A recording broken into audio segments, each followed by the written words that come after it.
Friends, ഏവർക്കും HM ഗൈഡൻസിലേക്ക് സ്വാഗതം. Food safety and standard act 2006 second chapter ആണ് ഇന്ന് നാം ഇവിടെ ഡിസ്കസ് ചെയ്യുന്നത്. Chapter name food safety and standard authority of India. നമ്മുടെ സിലബസിലെ പോർഷൻസ് ആയ authorities and officers, constitution, functions and powers ഇവയെല്ലാം ഡിസ്കസ് ചെയ്യുന്നത് ഈ ഒരു ചാപ്റ്ററിലാണ്. അപ്പൊ നമുക്ക് വീഡിയോയിലേക്ക് കിടക്കാം. ടോട്ടൽ 101 സെക്ഷൻസ് ആണ് food safety and standard act 2006 പറയുന്നത്. ഇതിൽ ചാപ്റ്റർ 2 4 മുതൽ 17 വരെയുള്ള സെക്ഷൻസ് ആണ് പറയുന്നത്. 4ാമത്തെ സെക്ഷൻ ആണ് establishment of food safety and standard authority of India. ഈ സെക്ഷന്റെ അണ്ടറിലാണ് സെൻട്രൽ ഗവൺമെന്റ് ആണ് food safety and standard authority of India establish ചെയ്യുന്നത് എന്നുള്ള കാര്യം പറയുന്നത്. അതുപോലെ തന്നെ ഇവരുടെ പവേഴ്സ് ആണ് to acquire, hold and dispose of property both movable and immovable and to contract and shall by the said name sue or be sued. ഡൽഹിയിലാണ് food safety and standard authority of ഇന്ത്യയുടെ head office ഉള്ളത്.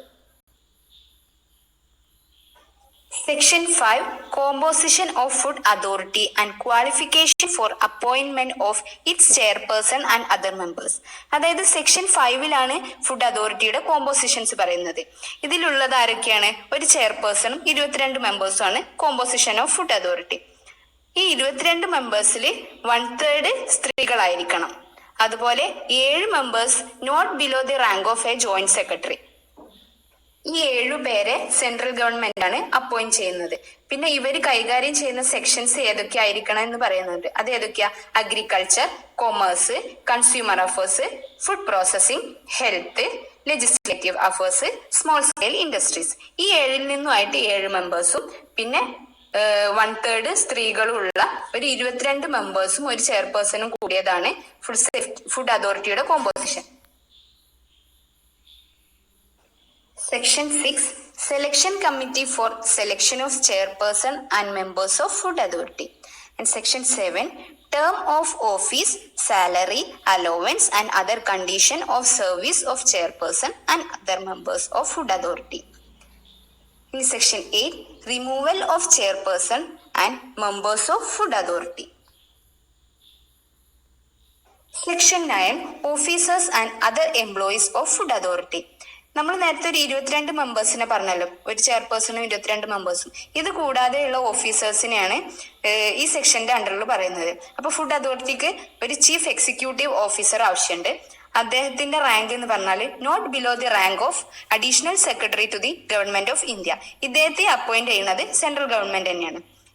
അതുപോലെ തന്നെ food അതോറിറ്റിയും central ഗവൺമെന്റും കൂടെയാണ് food അതോറിറ്റിയുടെ number, nature, category of officers and employees required to the food authority.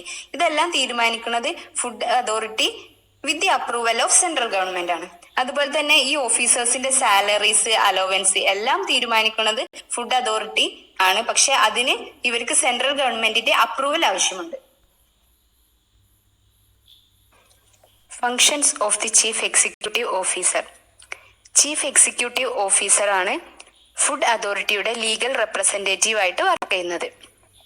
അദ്ദേഹത്തിന്റെ റെസ്പോൺസിബിലിറ്റീസ് ആണ് the day to day administration of the food authority, drawing up of proposal for the food authorities work programmes in consultation with the central advisory committee. അതായത് central advisory കമ്മിറ്റിയുടെ consultation അനുസരിച്ചിട്ട് food അതോറിറ്റിയുടെ എല്ലാ വർക്ക്സും പ്രപ്പോസൽസും ഒക്കെ മുന്നോട്ട് വെക്കുക.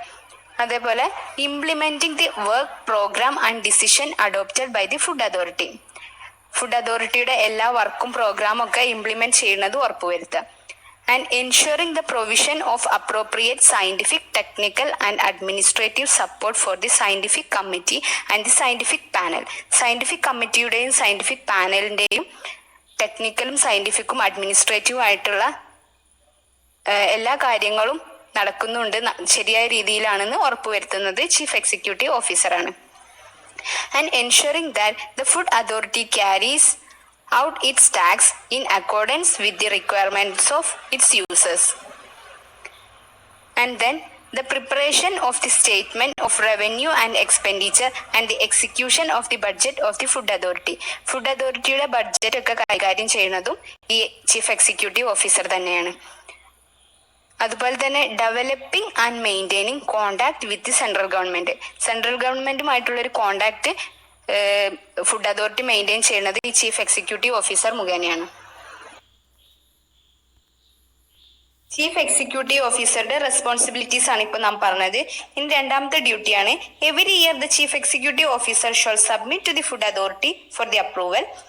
ചില കാര്യങ്ങളുടെ അപ്രൂവലിന് വേണ്ടിയിട്ട് ചീഫ് എക്സിക്യൂട്ടീവ് ഓഫീസർ ഫുഡ് അതോറിറ്റിയിലേക്ക് സബ്മിറ്റ് ചെയ്യുന്നത് കാര്യങ്ങളാണ് പറയുന്നത്. General report covering all activities of food authority in the previous year, programmes of work, the annual account for the previous year and the budget for the coming year. ഇത്രയും കാര്യങ്ങളുടെ അപ്രൂവലിന് വേണ്ടിയിട്ട് chief executive officer food അതോറിറ്റിയിലേക്ക് report submit ചെയ്യുന്നുണ്ട്. ഇനി മൂന്നാമത്തെ ഡ്യൂട്ടിയാണ് the chief executive officer shall following adoption by the food authority forward the general report and the programmes to the central government and the state government and shall have them published. അതായത് food അതോറിറ്റിയുടെ പ്രവർത്തനങ്ങളെ കുറിച്ചിട്ടുള്ള ഒരു report ഈ chief executive officer central ഗവൺമെന്റിനും state ഗവൺമെന്റിനും ഒക്കെ submit ചെയ്യുന്നുണ്ട്. ഇനി അടുത്ത ഡ്യൂട്ടിയാണ് the chief executive officer shall approve all financial expenditure of the food authority and report on the authorities activities to the central government. Next ഡ്യൂട്ടിയാണ് the chief executive officer shall excise the power of commissioner of food safety.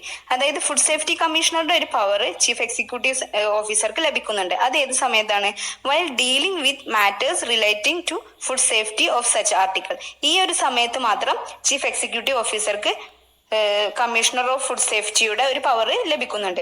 ഇനി ആറാമത്തെ function ആണ് the chief executive officer shall have administrative control over the officers and other employees of the food authority. അതായത് food അതോറിറ്റിയിലുള്ള എല്ലാ എംപ്ലോയീസിന്റെയും ഓഫീസേഴ്സിന്റെയും മുകളിലുള്ള administrative control ഉള്ളത് chief executive ഓഫീസർക്കാണ്.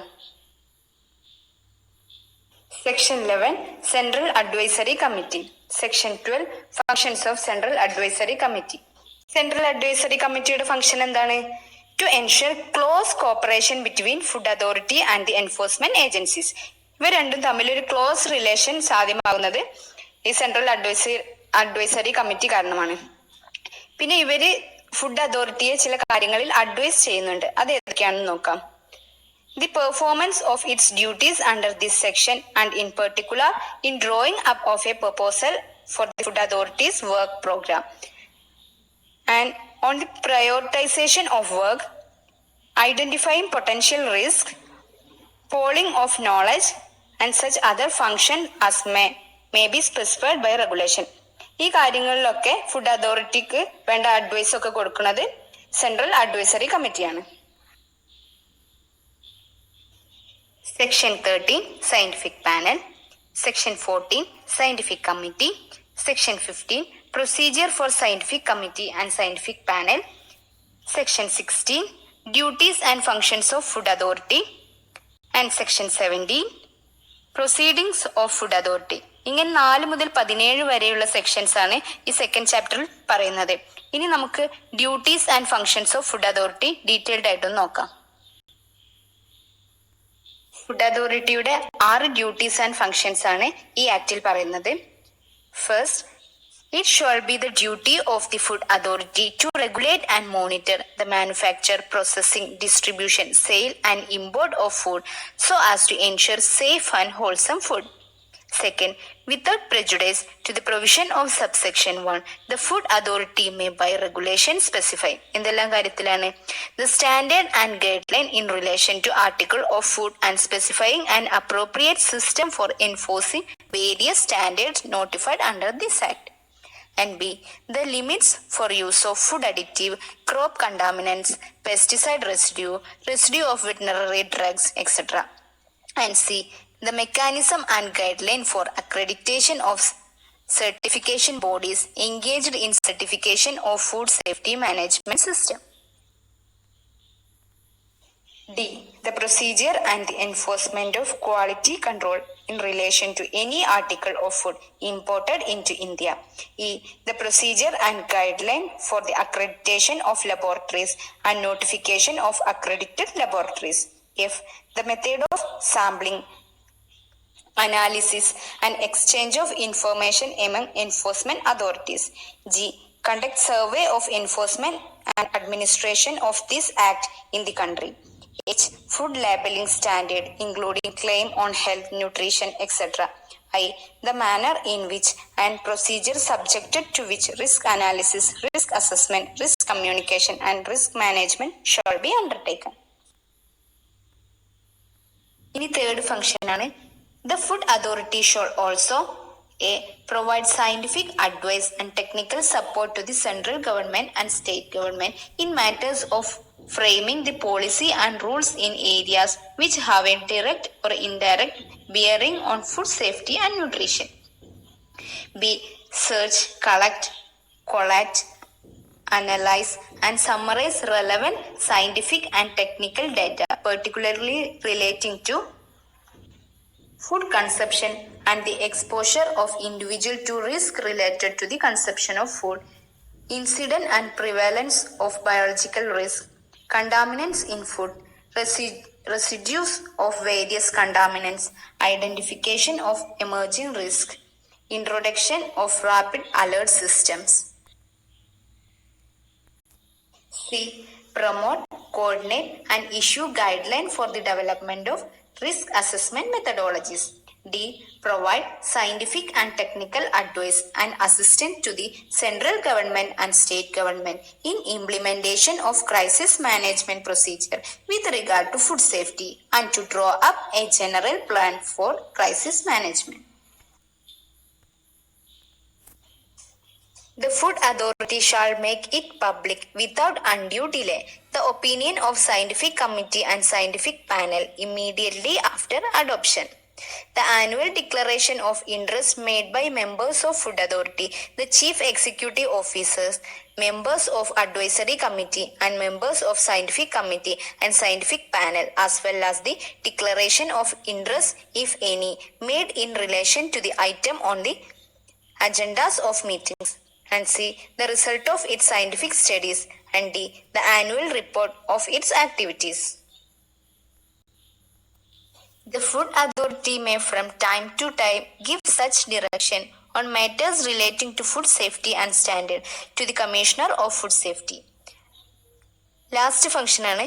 The Food Authority shall not disclose or cause to be disclosed to third party confidential information that it received for which confidential treatment has been requested and has been acceded, except for information which must be made public if circumstances so require, in order to protect public health. ഇത് ഇത്തിരി ഒരു boring ആയിട്ടുള്ള ഒരു പോർഷനാണ്. എങ്കിലും ഒന്ന് മനസ്സിരുത്തി പഠിക്കാൻ ശ്രമിച്ചാൽ നമുക്ക് ഓർത്തു വെക്കാൻ സാധിക്കും. അപ്പോൾ ഈ വീഡിയോ ഇഷ്ടപ്പെട്ടെങ്കിൽ ചാനൽ സബ്സ്ക്രൈബ് ചെയ്യുക, കമൻറ്റ് ചെയ്യുക, ഷെയർ ചെയ്യുക. Thank you.